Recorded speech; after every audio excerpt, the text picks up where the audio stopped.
Okay, good day. This is Pre-Calculus Dual Enrollment. I am Mr. McCauley. This is Lesson 2, Parent Functions and Transformations of Functions.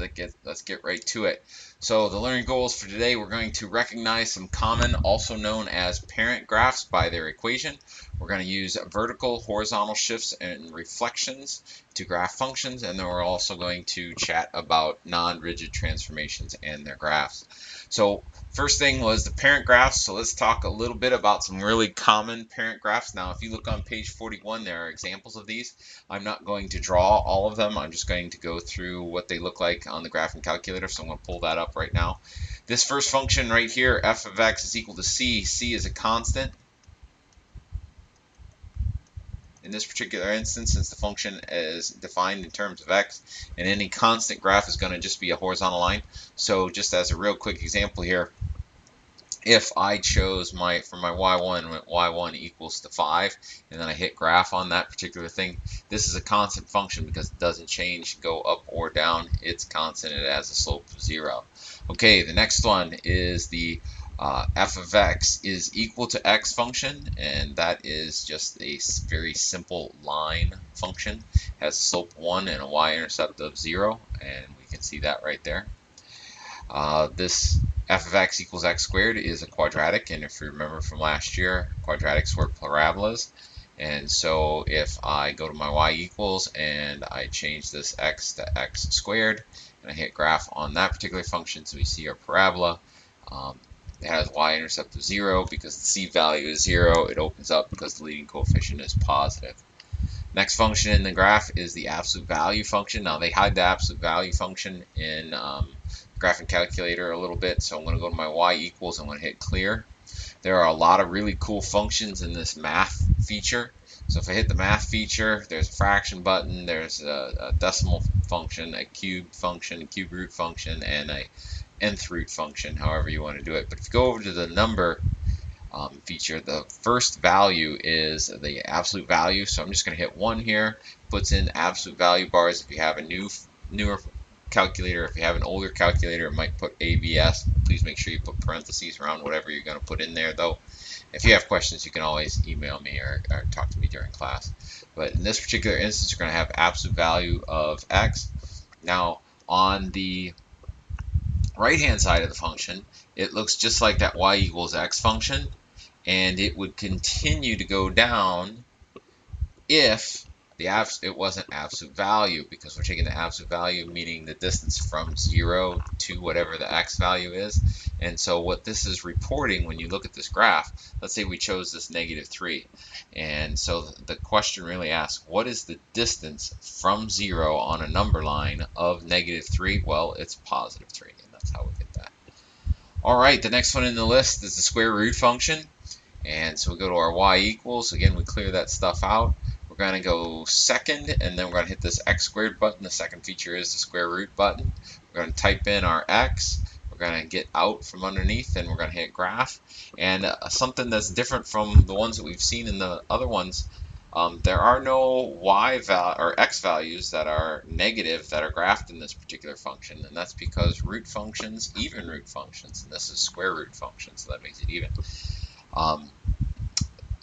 Even root functions, you cannot take the even root of a negative number. So the domain of this function is just x is greater than or equal to 0, whereas in the other ones that we've done so far, the domain is all real numbers. But we're going to talk about domain a little bit more specifically in the next particular lesson. So this next one here, f of x equals x to the third. So we'll go back to our y equals. We hit y equals. We clear this one out. We hit our x. This time we don't have necessarily a square button, but we have this caret key, which will take us up into a superscript. If we have a newer calculator, we're going to put not x there, but we're going to put a 3 there. And then we're going to hit graph, and we're going to see a cube function that looks like that. And then finally, the last one is the 1 over x function, and it is a simple rational function that we will get to later on. But the way I put that in there is I'm going to hit clear. Now, a cool thing you can do with your graphic calculator is it actually will do, these newer ones will do fractions. So if you hit alpha and then that F1, or that's alpha, and then it would be the F1 tab here, we get some fraction things going on, which is kind of cool. So what we're going to do is we're going to hit 1 to put a fraction in there. We can fill in the boxes, and we're going to put a 1 on top. We're going to hit down arrow key, and we're going to hit an X, and then the graph of this looks like this. Now we get this funky little shape here right at x equals 0, and the reason that we get that is if you check out the equations here. Come on, let's see what we got. Our equation is x over, or 1 over x, and at x equals 0 we get 1 divided by 0, and if you remember from last year, anything divided by 0 is undefined, so we get this undefined thing going on here, and that's why we get this weird shape. And if we ever get a we're going to talk specifically about this a little bit later in the course, but just want to let you know what that looks like. So those are our parent graphs, and again, take your time, use the rewind button if you need to go over that. I went over them pretty quickly. Those of you who took my Honors Algebra 2 class last year, this should look fairly this should be fairly recognizable to you, for the simple fact that I cut and pasted it from Honors Algebra 2 lesson. And so this talks about our translations, our stretches, and reflections. And so these first 4 are what we call rigid transformations, meaning that they do not change the shape of the graph. They just change the position of the graph. And these last 2 transformations are non-rigid transformations because they do change the shape of the graph. And so our first transformation here is if we take if we are creating a new function we're calling h from one of the parent functions f, and then we're going to add a constant to that. If we want to shift left, we take our new function will be the parent function, and then we're going to add a value to the variable.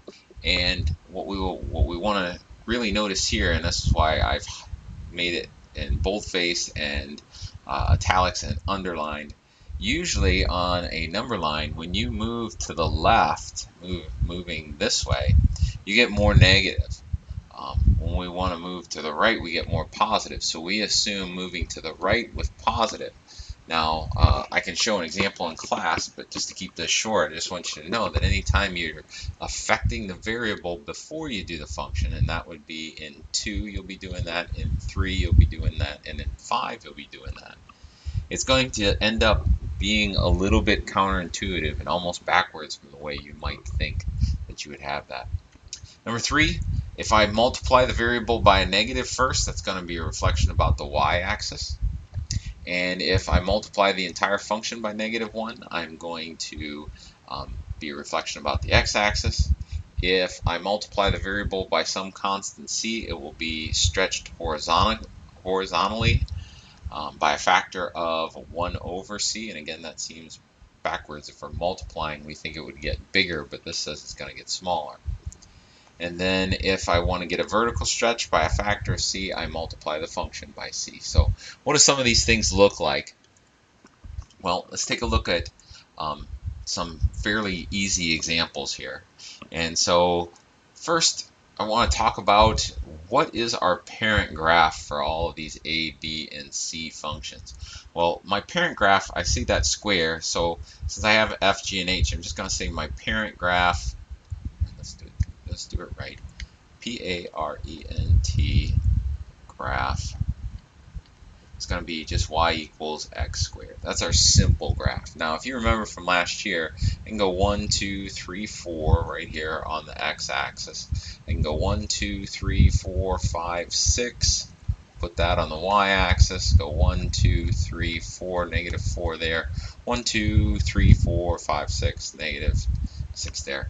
And so the simple parent graph, y equals x squared. 0 squared is 0, 1 squared is 1, 2 squared is 4, -1 squared is 1, and -2 squared is 4. That's enough to get us a general shape of that parabola that we had there. Now, we could just plug this into the graphing calculator and that would be fine. But we're trying to learn about transformations. We want to start seeing graphs in our head. And that's kind of what this whole pre-calculus with a graphing approach is all about is starting to see graphs in your head and get an idea of what they look like before you reach that graphing calculator. Just like you don't do 5 times 2 with a calculator anymore. You always just multiply that in your head. So we want to start seeing some simple graphs in our head. So I see x minus 2 quantity squared, and I ask myself, okay, which of these transformations does that most look like? Well, the way I usually look at it is I say what happens if I plug in a function. So just as an assumption, we're just going to say let x equal 5. Just as an assumption. It could be anything. We're just choosing 5. If I plug 5 in for x, what is the first thing that happens? Well, the first thing that happens is I subtract 2 from it. After I've subtracted 2 and gotten 3, then I do the square. Well, the square is the parent graph. So I'm doing something to the variable before I do the function. And so in that particular instance, it is this number 2 where we are translating c units left if it's a plus. Well, in this particular instance, not that one, it's a minus. So since it's a plus means go left, a minus means go right, and so what we're going to do for this red function is we're just going to take all of these 5 points that we got in the first place and move them 2 places to the right. So 0, 0 becomes 2, 0, 1, 1 becomes 3, 1, negative 1, 1 becomes 1, 1, 2, 4 becomes 4, 4, and negative 2, 4 becomes 0, 4, and even though my pen is a little bit wider and my hands aren't very steady, we can see that this is just a shift and that the shape of the graph is still the same as the original.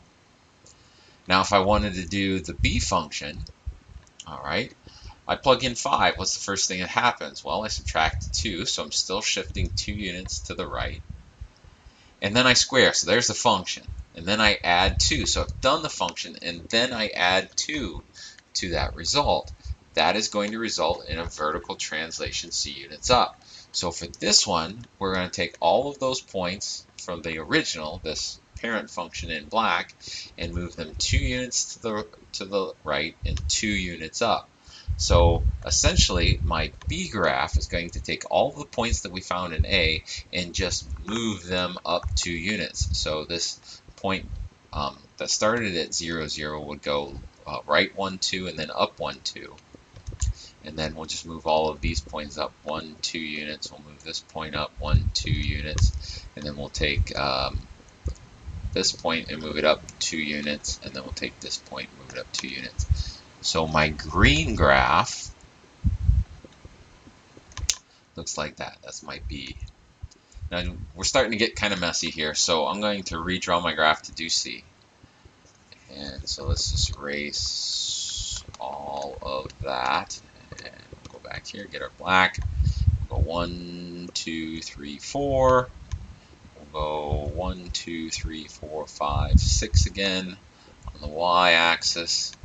And it was 0, 0, 1, 1, 2, 4, negative 1, 1, 2, positive 4, and we get a graph that looks like this. Okay, so again, we have the minus 2, that's going to be a shift 2 units to the right. We do the square, that's the function, and then after we've done the function, we multiply by negative 1. Well, what is that?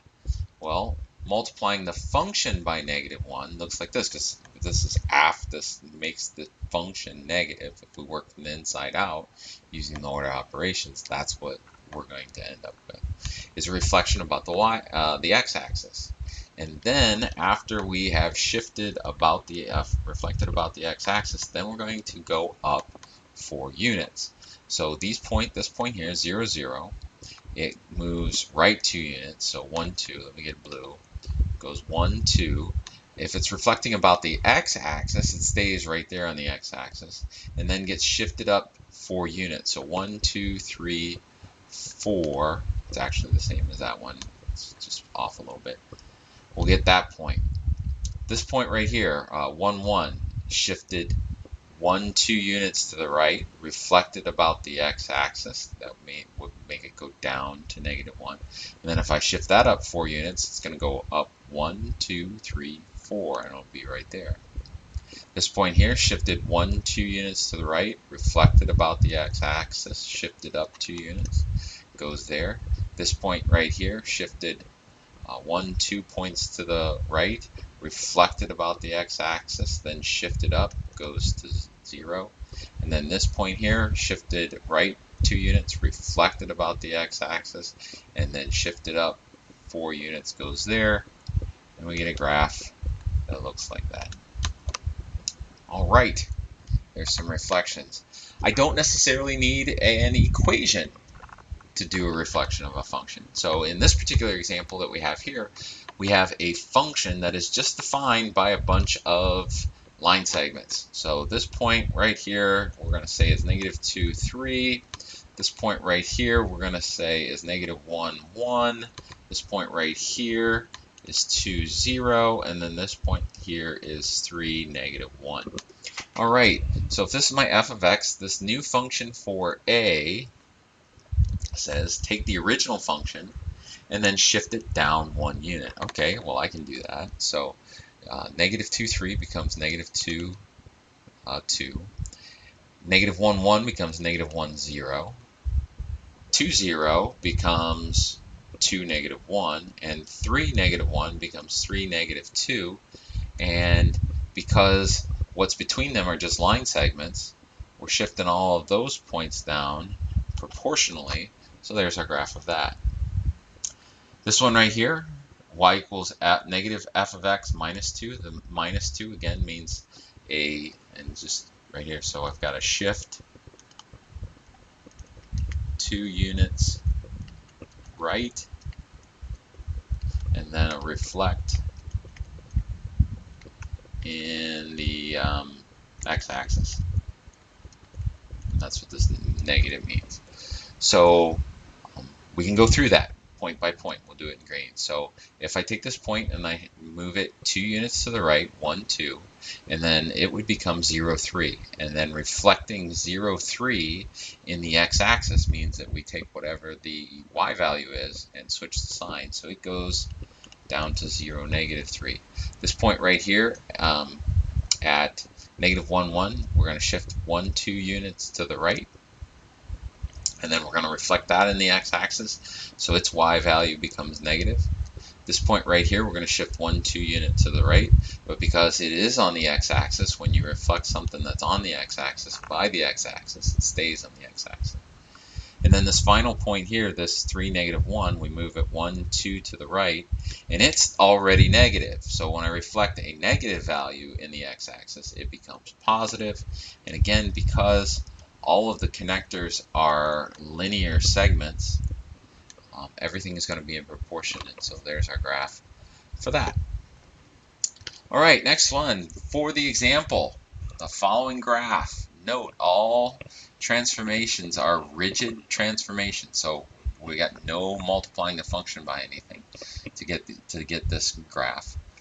And so we want to A, identify the parent function, B, describe the transformation, and C, write a new equation for the function. So this function here I have labeled as G, and so G is going to have a parent function. So let's go back and look at our parent functions. Well, the only one that kind of looked like that, where we didn't have all x values in the domain, was this one right here. So we're going to say it's the square root function. So for part A, we're going to say f of x equals square root x is our parent function. And so B, let's describe the transformations here. Well, in the original graph, the original parent graph, and this is just me doing a quick little graph here. Let's make this line a little smaller. 1, 2, 3, 4. We'll just stick with 4. X, Y, 1, 2. When I take f of x equals x square root x, the square root of 0 is 0. The square root of 1 is 1. And the square root of 4 is 2. I know that. So it looks kind of like this. So I'm trying to compare this simple parent graph to what this graph looks like? Well, first I noticed that it's been shifted across the x-axis. And then I also noticed that this point 0, 0 right here has been moved over to 3. So it looks to me like I have a shift 3 units right and a reflection in the y-axis. Alright, so C asks me to write a function. So g of x equals, well, I've got this square root in there. I need to do something with the square root. Okay, that's no problem. 3 units right, we've been doing a bunch of 2 units right, so I know what that looks like. It's going to be x minus 3. And then a reflection in the y-axis. And we haven't really done one of those, so let's go back to this graph here. And a reflection in the y-axis means we're going to make the variable negative. Alright, now, that looks like that should be the correct answer. It's not. And I picked this one on purpose to try and make you, especially when you have reflections, to remember that you have to be careful. So let's go to this and let's just type in what we had. We clear out what we had before. Second square root, I've got negative x minus 3, and I get out from underneath that, and I think that should work. That's what my original thought process. But I noticed, look, I did get my reflection in the x-axis or the y-axis like I wanted, but it shifted 3 units to the right or to the left, and I needed it to shift 3 units to the right, and that's a problem. Now, the reason that is that this reflection here is a multiplication, and this transformation is an addition.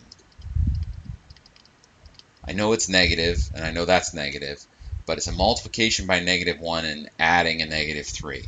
Okay? And if you remember your order of operations,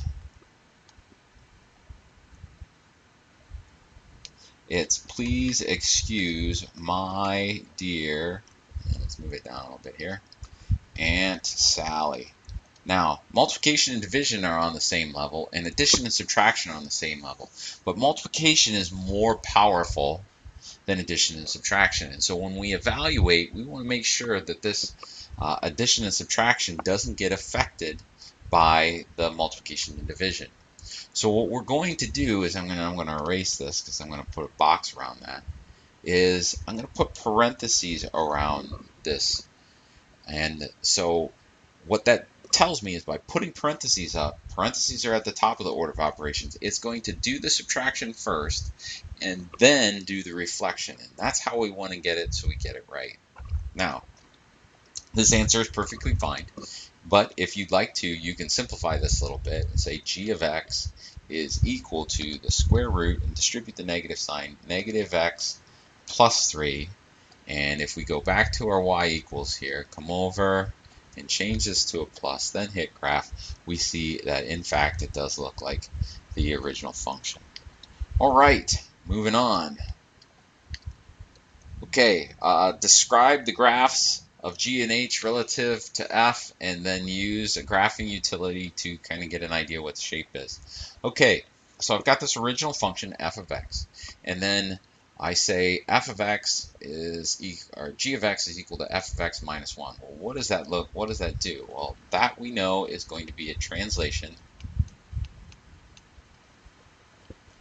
1 unit right. And if I wanted to use a graphing utility to get a general idea of what that thing looks like, I could go through and multiply all that stuff. But what we can do is it was x to the third. So I'm just going to go x minus 1 raised to the third. Bring my arrow down, or else I'll make a mistake. And then it was negative minus 3. It's now x minus 1 squared. And then the final bit of it was plus 2, and since there's no x in there, we're just going to go plus 2. So my new graph is going to look like that. Now, if I want to look at this last one here, this one, I'm multiplying by the variable. So if I go back up to my list here, multiplying by the variable is a horizontal stretch by a factor of 1 over whatever c is. And in this case, c is 3. So this is going to be a horizontal by 1/3. And we can kind of do the same thing that we did on that last one. So I'm going to go, and we're going to go parentheses 3x and parentheses raised to the third, and then we're going to go minus 3 parentheses x, or excuse me, it needs to be 3x, it needs to be the same thing, 3x squared, and then plus 2. And now when we hit graph for that, we see that these points have all been squished together, and that this thing is about 1/3 as wide as the original blue one. All right, moving on. Last example for today. We are given this function right here, g of x equals 1 over x minus 7, all plus 4. We're going to identify the parent function. Well, the parent function, let's go back and look at our parent functions, and clearly the only one with a divide bar in it is this one. So I'm going to go down here and say my parent function is f of x equals 1 over x. All right, so describe the transformations. Well, I see two transformations. I see this minus 7 and this plus 4 that we have to deal with. Well, minus 7 means that I'm going to be subtracting from the variable, and when we add to the variable, we move to the left. So when we subtract, we're going to move to the right. So I see a translation, not translation, come on there, Macaulay. translation 7 units right. And then we have the 1 over x portion, and then we add 4 to it. Well, adding 4 to the parent function means that we're also going to have a translation 4 units up. All right, so we're going to sketch this graph by hand. All right, well, I know that the original 1 over x function looks like this, and I have this crazy thing going on at 0 along the x-axis and along the y-axis. So if I want to move it 7 units to the right and 4 units up, I'm basically going to change it so that it looks like this horizontal bar is now at 4 and this vertical bar is now at 7. All right, so we go like this just to keep it simple. 1, 2, 3, 4, 5, 6, 7. We'll label that there like that. And 8, 9, 10 on the x-axis with an arrow. 1, 2, 3, 4. That's important. So this point right here is not technically on the graph, but we're using it as a guide bar. And so we're going to get a graph that looks like this. We're going to get a graph that looks like that. All right, gives us up. So use the function notation to describe the transformation in terms of the parent function. That's what we see right here. And so we are going to say that g of x is f of, well, we're taking the variable and subtracting 7, so x minus 7 inside there. And then after we've done the function, we're going to add 4 to it. Add 4, and that is our d. This is our C, this is B, and this is A. All right, that's all I got. So we're to the Star Wars fun fact of the day. The iconic TIE Fighter sound effect is nothing more than a highly modified and digitized elephant trumpet. Well, that's all I got for the day, folks. Have a good one. See you in class.